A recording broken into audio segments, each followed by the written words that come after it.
When we think of the ghastly criminals of the late 1800s, our minds invariably turn to that shadowy phantom that stalked the streets of London, Jack the Ripper. But 6 years after his reign of terror, a new horror would unfold across the Channel in France. While this killer's MO was somewhat similar to his British counterpart, his crimes were arguably even more depraved, and he was many times more prolific. In today's episode, we explored the dark and disturbing crimes of Joseph Vacher, also known as Le Tueur de Berger, the Shepherd Killer. Before we dive into today's case, let me ask you a question. Are you a fan of mysteries? If so, then today's sponsor, June's Journey, might be right up your street. June's Journey is a gorgeous hidden object game set in the 1920s, where you follow June, a fearless detective deciphering puzzles and uncovering secrets. And right now, it's the game's 8th anniversary, the Spookyversary. For the entire month of October, there are Halloween surprises, rare in-game items, and even a thrilling mystery left behind by June herself 100 years ago. With the Spookyversary, you can also unlock a special Halloween-themed set to transform your island and mansion into a haunted Halloween fantasy. And the more you play, the more rewards you earn. There's also a special community challenge where we can all solve clues together, plus a video series on the June's Journey YouTube channel with chances to win exclusive rewards. So, if you're into mysteries, puzzles, or just want a cozy new game with a spooky vibe, definitely check it out. Download June's Journey now using the link in the description, or just scan the QR code on screen. Joseph Vacher's early life was shaped by both the humble conditions of his family and the turbulent environment that marked his formative years. Born on November the 16th, 1869, in the small, picturesque village of Vacher, nestled within the Isère department of France, Joseph was the youngest of 15 siblings and half-siblings. His parents, Antoine Vacher and Frédéric Guyon, were simple farmers living a modest rural existence. They were far from wealthy, and the struggles of daily life in the countryside were ever present. But for young Joseph, his family was the stage upon which his darker tendencies would begin to unfold. From the outset, his early life was marked by tragedy and loss. His twin brother, Eugene, died when he was only 8 months old, a heart-wrenching event that cast a shadow over the family. Eugene's death was both sudden and peculiar, a tragic accident that occurred when one of his older siblings, in an unfortunate moment of carelessness, placed a warm loaf of bread upon the infant's chest, leading to suffocation. This death, though not directly attributable to Joseph, is often seen as a precursor to the unsettling trajectory of his life. As Joseph grew, it became increasingly apparent that he was no ordinary child. From a very young age, he displayed a dark and unsettling disposition. Unlike many children who are often innocent and curious, Joseph seemed to derive a perverse pleasure from cruelty and violence. He would torment animals, a behavior that would later be recognized as a potential early sign of the developing psyche of a future criminal. Whether it was hurting small creatures or exhibiting an unnatural sense of control over weaker beings, these early actions set the stage for a series of increasingly disturbing events in his youth. His violent outbursts were not limited to strangers or animals. They also manifested in his relationship with his family. In one particularly troubling incident, Joseph attempted to strangle his brother Louis. This violent act was not an isolated occurrence, but a reflection of the brewing chaos within his mind. It is the same temper that would later manifest in the heinous crimes he would go on to commit in adulthood. The attempted strangulation of his brother Louis was the final straw. The Vacher family, already under strain from the pressures of farm life and the emotional toll of their previous losses, could no longer tolerate Joseph's increasingly erratic behavior. The young boy was expelled from the family home and sent to live with his half-sister. While it was hoped that this change of environment would provide Joseph with a more stable upbringing, the opposite occurred. When he was 14, he learned that his mother had died, and this seemed to only accelerate his descent into darkness. In June of 1884, the brutal killing of a 10-year-old boy named Joseph Amieux occurred in Iclos, Isère, a crime for which Joseph would later fall under suspicion. This event marked the onset of a series of violent acts attributed to him during his teenage years. His relationship with his half-sister also began to deteriorate. Instead of offering him a new beginning, it instead further exposed his difficulties with authority, his inability to form healthy emotional attachment, and his growing sense of isolation. Seeking a semblance of structure, he entered the religious order of the Marist Brothers in Saint-Genis-le-Val at 16. However, his tenure was short-lived. By 18, he faced expulsion due to indiscipline and inappropriate conduct towards his fellow novices. He would later blame his time with the brothers for his dark thoughts. As he ventured into young adulthood, Vacher's health deteriorated, compounded by a diagnosis of syphilis, a malady that ravaged both his body and mind, which eventually led to his confinement in an insane asylum. Despite the severity of his condition, he was eventually deemed cured and released back into society, a decision that would have dire consequences. 1890 marked a significant turning point in Vacher's life, as, at the age of 21, he enlisted in the military, joining the 60th Infantry Regiment. He may have signed up with the hope of finding some stability and a purpose, but his time in the army would provide him with no redemption or discipline, as his underlying instability and volatile personality continued to fester. He often clashed with fellow soldiers and had been caught hiding fatigues in order to try and get them into trouble. He was said to be quick to anger and a loner. Despite this, he also keenly sought promotion, and upon missing out on becoming a corporal, he flew into a rage and attacked a superior officer with a razor blade. He was disarmed, but later used the razor to cut his own throat. He was not greatly harmed, and after a period of convalescence, he returned and was promptly granted his promotion to corporal, much to the chagrin of others in the regiment. He would ultimately rise to the rank of sergeant and gained a reputation for brutally beating those beneath him accused of ill-discipline. During his time in the military, Joseph became infatuated with a young maidservant named Louise Baron, who was employed in a civilian role near his base.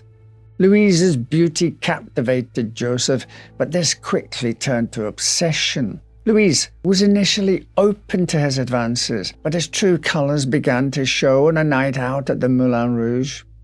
Despite not being in a relationship with him, he flew into a jealous fit when men asked Louise to dance. This slipping of the mask frightened the young girl, and the nascent affection, instead of turning into love, was stifled in its embryo. She returned to her mother's home in Baume-les-Dames, and in a letter written to Vacher, she explained that her mother opposed her marrying him, adding, "Besides, I don't love you." Despite the clearness of her words, Vacher wasn't prepared to take her rejection. He feigned illness in order to secure several months' leave from the army and bombarded her mother's home and workplace with visits, professing his feelings and intentions to marry Louise. During these attempts to gain her hand, he would flit between appearing to be sincere and wild outbursts of anger and violence. On one such occasion, he angrily asked for his letters back, and when he was told he'd have to wait until the next day, he calmed and once more asked Louise to marry him. She again said no, and as she led him to the door, he grabbed her and put a knife to her throat, saying, "You see this one? It's for you." Louise raised the alarm and her mother quickly arrived on the scene, but Vacher denied the attack. He left, but had missed his last train and so returned to the Baron home, asking to stay there the night. These were very different times, and not wanting to deny him hospitality, Mrs. Baron agreed, but during the night he began to shout loudly, "You don't want to give me Louise? Well then, give me Francine." Francine being Louise's younger sister. When he left the following morning, the Barons would have hoped that would be the last time the shadow of Vacher darkened their doorstep. However, he wasn't done just yet. At 5 p.m. on June the 25th, 1893, he once again confronted Louise at work, asking for the return of his letters. As she brought them to the front door, he asked, "You definitely don't want to marry me?" When Louise uttered a final no, Vacher pulled a revolver from his pocket and unleashed a shot that ripped through the young girl's mouth, shattering 2 teeth and tearing her tongue. As she turned to run, he shot her 3 more times in the back of the head. He then put the gun to his own head, firing off 2 bullets. He had seemingly decided that if they couldn't be together in life, they would be together in death. Though this too wasn't to be, as miraculously both were rushed to hospital and survived their wounds. The gunshot left him with partial facial paralysis and damage to one eye, disfiguring him for the rest of his life. This physical transformation, a reflection of the internal turmoil that plagued him. The disfigurement worsened his already fragile mental state, deepening his sense of isolation and alienation from society. In the aftermath of the shooting, Joseph was discharged from the French army, not for the severity of his crimes, but due to his inability to serve any longer because of his physical and mental condition. However, in a shocking turn of events, he was issued a certificate of good conduct. He also avoided prison time, the attack being deemed as a crime of passion. Instead, he was committed to Saint-Denis Asylum, a facility where his mental state could be more carefully evaluated. On one occasion, he managed to escape from the facility and seemed to have tried to make his way back to Louise's home, but was captured. However, on the train journey back to the asylum, he asked the guards if he could relieve himself out of one of the train windows. Perhaps this was before toilets on trains were a thing. They said he could, but once the window was open, he leapt from the carriage as it sped along, bounced twice, and began to run. He was recaptured 2 days later and returned to the asylum. There, the doctors found him insane, and he was transferred to the Saint-Robert Psychiatric Hospital for more long-term care. He apparently made rapid progress, and on April the 1st, 1894, he was released. Although he was considered fit to re-enter society, this assumption was tragically misplaced. The very same psychiatric system that was meant to protect the public and rehabilitate its patients had, in Joseph Vacher's case, allowed a dangerous individual back into the world, and he wasted no time in proving the decision wrong. His time in the army, his violent obsession with Louise Baron, and the disfiguring injuries he sustained had all contributed to the brewing storm of violence within him. A storm that would soon unleash itself upon the unsuspecting public. Following his release, he embarked on a nomadic existence across southern France, carving out a living through begging and menial labor. It was during this itinerant period that he committed a series of heinous crimes, preying predominantly on young shepherds and farm workers. Joseph's approach was as deceptive as it was brutal. He often targeted individuals whose solitary work rendered them susceptible to his attacks. His method involved sudden, frenzied assaults wherein he would stab his victims repeatedly. The violence did not cease with death. Joseph frequently subjected the bodies to grotesque mutilations, including disembowelment. Disturbingly, he also engaged in acts of post-mortem violation, adding an extra layer of depravity to his already heinous crimes. On May the 20th, 1894, in Beaurepaire, Eugénie Delorme, a 21-year-old woman, fell victim to Joseph's brutality. She was killed and subsequently violated, her body riddled with wounds, including footprints on her stomach and face. Later that year, on November the 20th, 1894, in Videbon, Louise Marcel, a mere 13 years of age, was mercilessly slain by the cold-hearted killer. A man named Charles Roux, finding the badly mutilated remains in a small shed near the road. Her body showed signs that she fought her attacker valiantly, but was tragically overcome. The following year saw a continuation of his horrific spree. On May the 12th, 1895, an Itole Augustine Mortureau, a 17-year-old girl, made a tragic end at Joseph's hands. Her body was discovered by a priest who stated that while her right arm lay by her side, her left was frozen above her in rigor mortis, her fist clenching a clump of her attacker's hair. Between May and June of 1896 in Tassin-la-Demi-Lune, the life of Claude Beaupier, a 12-year-old vagrant, was savagely taken. His body was concealed in a well, remaining undiscovered for 5 months. Then, on August 24th, 1895, on son tour, Perron Moreau, aged 68, had his life taken and body violated. Just a week later, on August 31st, 1895, in Benance, Victor Potalier, a 15-year-old shepherd, was killed and subjected to post-mortem violation. The terrible bloodshed did not relent.